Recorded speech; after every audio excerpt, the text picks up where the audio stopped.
A school for the deaf in India, a student who set out to prove his Adventist friend wrong, and 2 urban centres of influence in North America. All that and much more coming up next on Mission 360.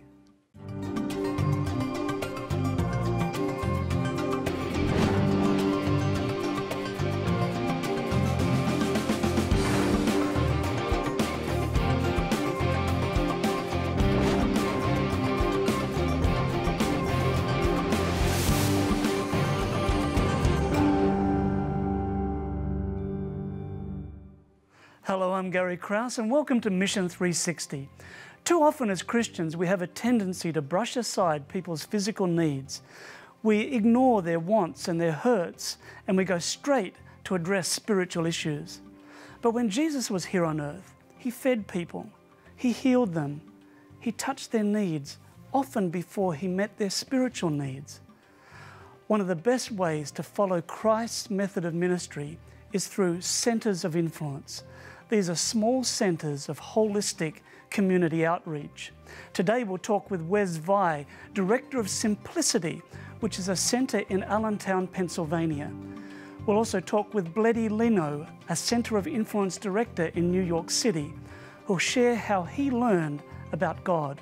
But first, let's visit a school for the deaf in India.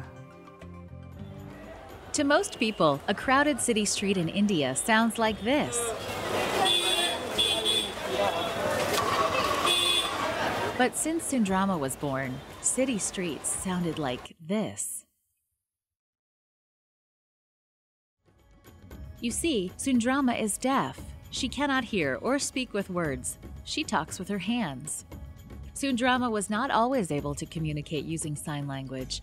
When she was young, she couldn't go to school because the school could not accommodate deaf children. Her family was sad that she would not receive an education like the other children her age.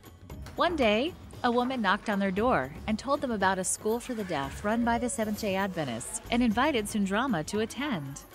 The family was so happy they could hardly contain their excitement. At first, Sundrama had a difficult time learning. She was not used to school and missed her family. But the more time she spent here, the easier it became and the more she wanted to stay. Sundrama eventually learned sign language and could talk to her friends. At this school, she also learned about Jesus. The teacher would take the class outside and teach them all the lessons of the Bible. Sundrama was fascinated by the stories she learned. She loved the Adventist education she received. Now Sundrama is older. She shares her faith with her family and neighbors.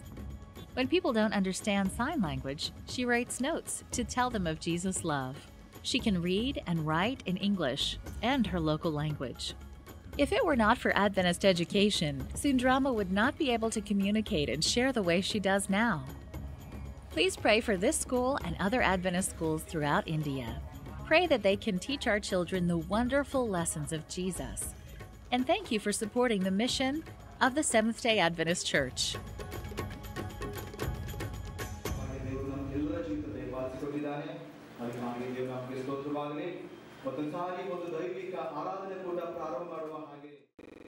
Bledi, thank you very much for joining us today.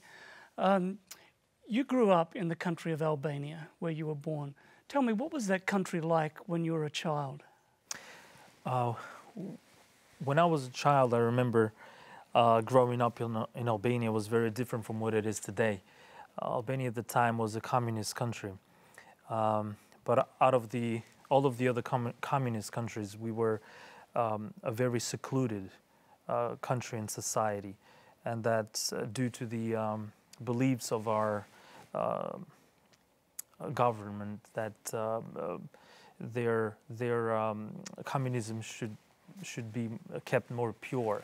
And growing up was, now I understand, was tough, but at the time, it was life. That's all I knew. That's yeah. all I knew, yeah. Because it's a very poor country too. Yes, you know, you go through the challenges of going through the process of communism and trying to become a self-sufficient country. And the unique thing about Albania is that they broke up relations with all other countries, even with the communist or socialist countries. So at the in the 70s and 80s, Albania was pretty much isolated in all areas, not only politically, but also socially and economically. So you grew up not believing in a God. You were taught this at school. How did you then come to belief? Well, it's one of those mysterious things. We were taught at school that God did not exist. Albania was actually the only atheist country in the world. By law, we were obliged not to have any belief or to display any belief or to have any religion. I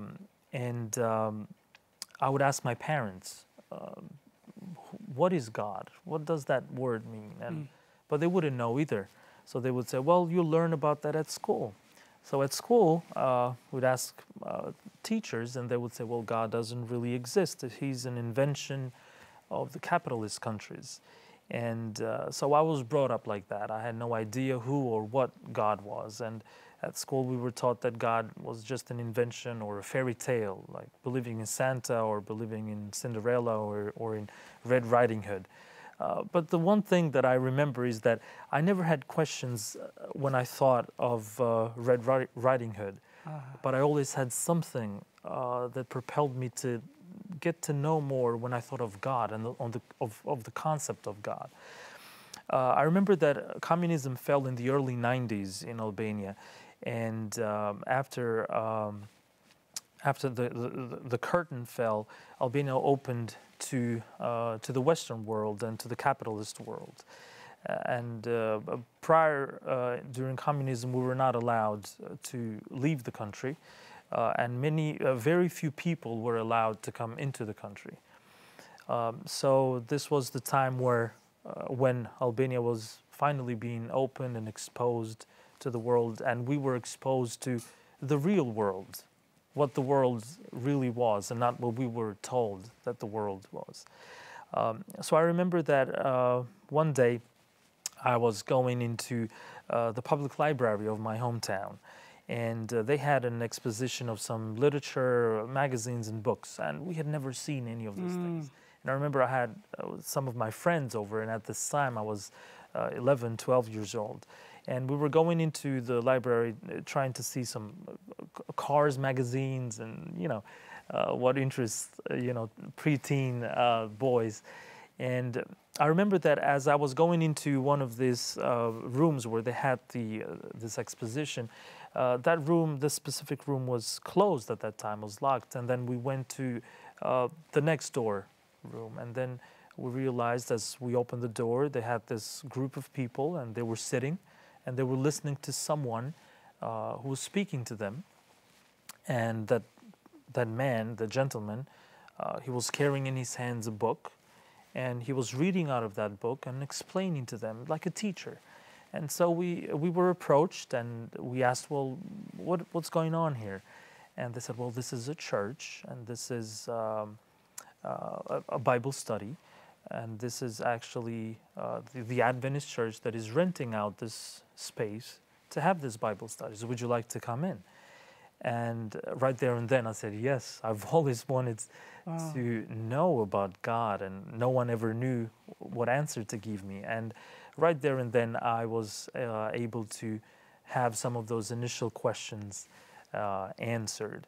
And so I was introduced to God, Christianity, to Jesus, to the Bible, and a lot of those questions that I had started to be answered, and more questions started to be asked. So obviously we didn't have an Adventist church established there, so there must have been missionaries working there? Yes, there were missionaries that were working there.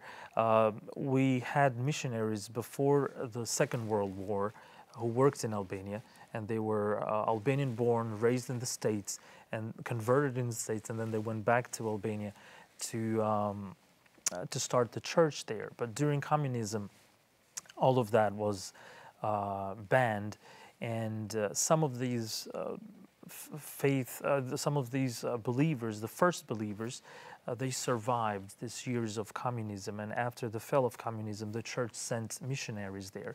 And one of the first missionaries to go to Albania was Pastor Oliver Ferreira from São Paulo, Brazil. And I had the privilege to study the Bible with him. And he was one of the first people to answer these questions about God and the Bible. Wow. And through the years, you dedicated your life to ministry, you trained as a pastor, and now you're pastoring in New York City.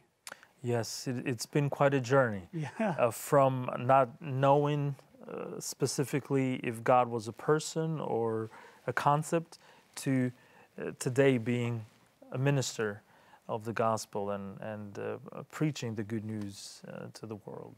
Yes. What a wonderful story. And your life has never been the same. My life has never been the same. I remember from that first day when I stepped into that room in the library, I never left, and my life changed. And I keep on thinking and imagining what would have happened if I hadn't stepped in, or if I had not continued to go in and into getting to know more about the Bible. And wonderful. As I look back, I'm only marveled at what God can do. Bledi, thank you so much for sharing your testimony with us and seeing the result of missionaries who leave to go and share the love of Jesus. And you're the living testimony for that. Thank you so much. Thank you.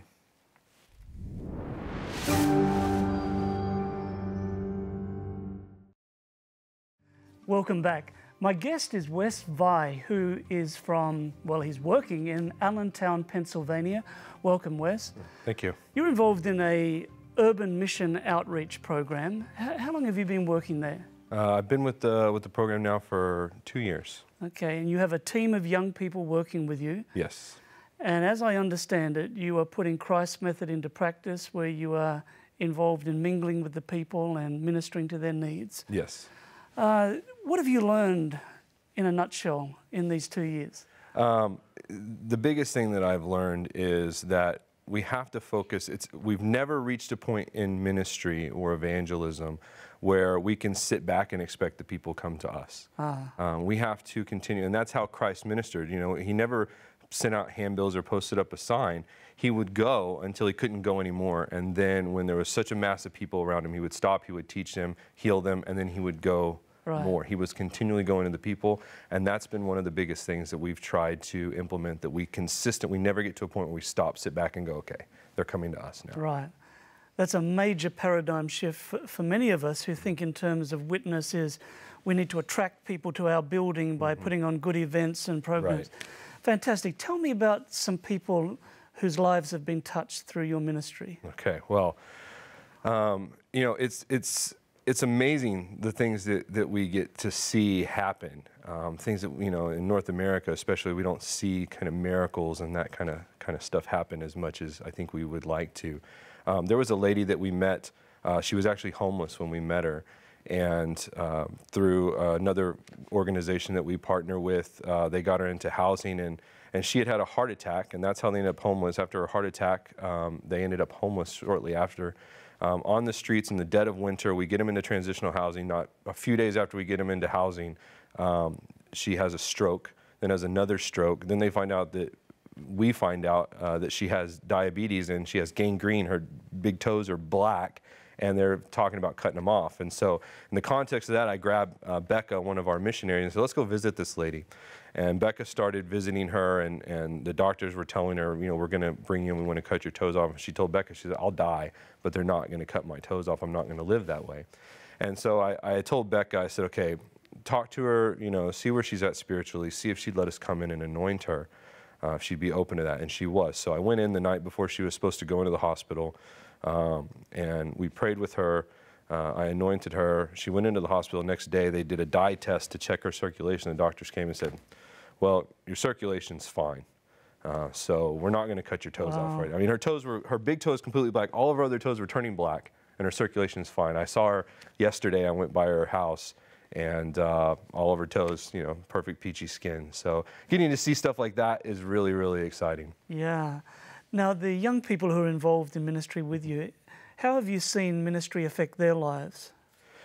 You know, we started out with the idea that our missionaries would come for 1 year, and then at the end of that year, they would go back to wherever they were. What we found is that several of our missionaries, their year has come and gone, and they don't want to leave. When they see lives change and they get to invest in people this way, it solidifies the calling on their life that at least to us, it seems like they've been looking for, and they found that, and they don't want to leave. They want to be here. They want to be engaged in this. They love serving people. I remember late last year I came and sat around a table and listened to some of the stories, and there was a certain enthusiasm, and one or two of them were planning to leave, and they weren't happy about that. They wanted to stay. Yeah. Wes, there was one girl there who told me about. She was knocking on doors, and she had quite an experience. First of all, when they knock on doors, what are they asking? What are they saying? When someone opens the door? Well, we actually just changed our approach. We started out with a survey that just was like general, how do you feel about safety in your neighborhood? What are the biggest problems? And then a list of different things that we felt like we could offer to the community and what would they be interested in.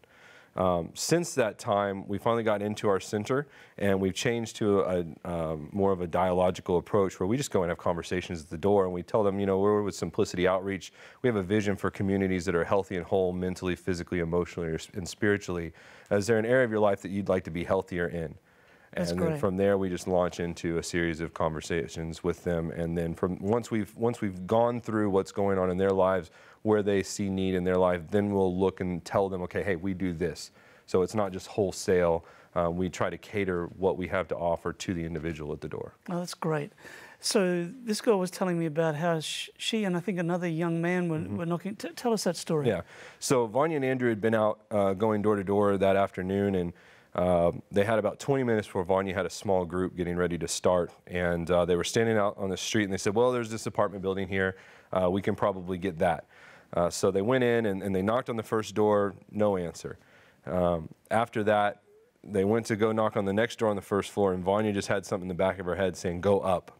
And so they went up these stairs, and you get to the top of the stairs, there's a door, you just walk straight to the door, and she said they were fixing to knock, and something said, turn around and go up. And so she turned around, and she saw there was another stairwell, so they went to the next stair, went up again. When you get to the top there, it literally looks like the stairs just go into the door. And they went to knock on that door, and something said, again, turn around. And when you turn around, there's this little, I mean, it's only maybe 18 inches wide, this little walkway back. And in this dark corner, there's another door. And so they went and knocked on that door. And when they opened that door, her name was Rebecca. And Rebecca at first was a little standoffish with them. This is when we were doing the survey, asking, you know, what kind of things could we do for you? And very standoffish, didn't really want to engage, and didn't really believe that they would really help them. And Vanya just pressed her and said, no, really, we're here. What can we do to help you? That's what we're interested in, is how can we help you? There's no strings attached. And finally she said, well, come on in, and opened up to her. And Rebecca lived there with her granddaughter and another person in this little one-room apartment. And they had no money to do laundry. They only had enough money to pay the rent. They had no money for food. And so as they talked, you know, we found out that she needed help doing her laundry. That they were literally just wearing dirty clothes and didn't have anything and had no way to get them clean. They had no food. They had just eaten their last cup of noodles. And so as we, you know, came back over the next couple days, bringing them stuff, it totally shocked them that we were coming back, that we were doing this for them. And it's been amazing. Their apartment was infested with bed bugs. We helped them get into another apartment through some connections to the community, got a deposit. Just doing that gave her a different perspective on the motives and intents of people, gave her hope. Fantastic story. Thanks so much for sharing with us, Wes. Viewers at home, please pray for this ministry. To find out more about Mission to the Cities, go to missiontothecities.org. Let's now travel from Pennsylvania to the country of India. Meet Dabjur. He attends Flays Adventist College in India. One of the campus's favorite activities is volleyball. Everyone gets in on the fun, even the college president. Dabjur is studying theology with hopes to become an Adventist pastor someday. But Dabjur was not always an Adventist. Before he was an Adventist, Dabjur would walk from his home to a nearby village to visit an Adventist friend. They would discuss religion, and Dabjur would always try to find fault with the Adventist message. One day they discussed the Sabbath, and Dabjur found that he didn't have all the answers. He decided to study the subject on his own and spent some time in prayer. After studying, he was convinced that the Adventist beliefs were true.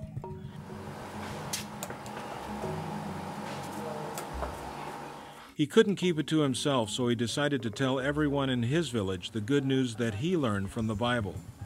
Dabjur walked from door to door, telling people about the Sabbath. Some seemed interested, but not everyone was open to his new beliefs. The village leaders told him if he wanted to be an Adventist, then he could not be part of their village. This was where Dabjur grew up, where his family lived. This was his home. He was sad, but eventually Dabjur made the decision that was most important to him. He was forced to leave his village. He went to the train station to find a place to go. While at the train station, he met someone his age and started talking to him. Dabjur came to find out that he was an Adventist. Dabjur could hardly believe it. His new friend told him that he was going to Flays Adventist College to study theology. Dabjur prayed and felt God was calling him to go too. The two of them rode trains and buses together for the week-long journey to Flays.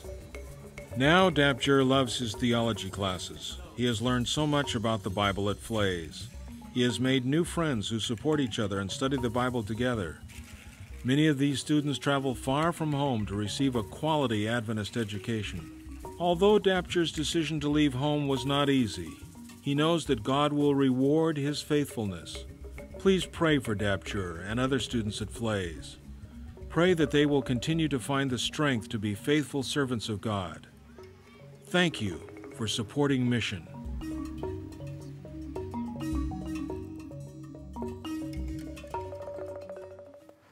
I hope you enjoy watching Adventist mission stories as much as we enjoy sharing them with you. And I hope you've been challenged by what you've seen and by what you've heard. Please pray for the centers of influence in Pennsylvania and in New York City and centers in urban areas around the world. Pray that they will continue to multiply and touch many, many lives with the healing hand of Jesus Christ. As we close this program, we leave you with some music in this song called Honor the Lord. Thank you so much for joining us here on Mission 360. Until next time, I'm Gary Krause. God bless.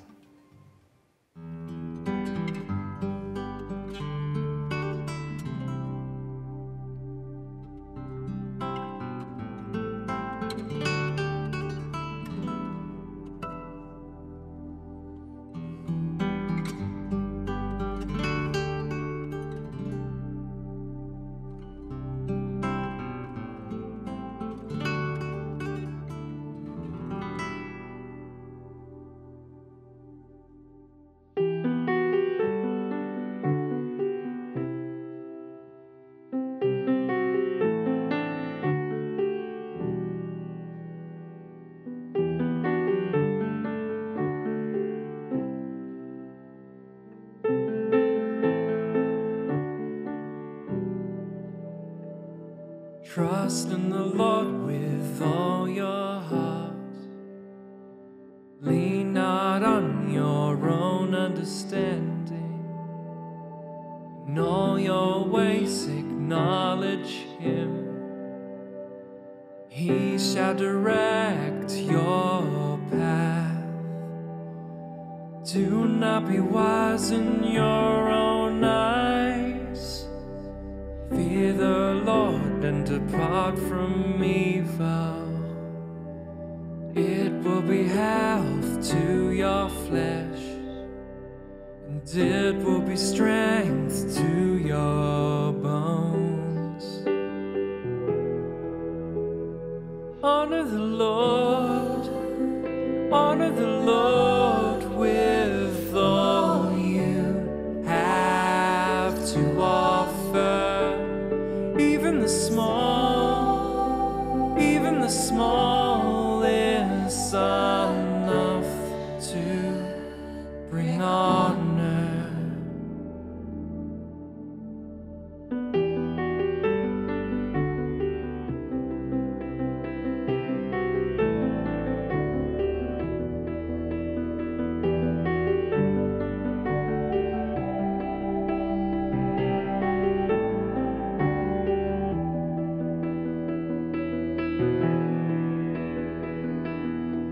Trust in the Lord with all your heart, and lean not on your own understanding. In all your ways acknowledge Him, and He shall direct your paths.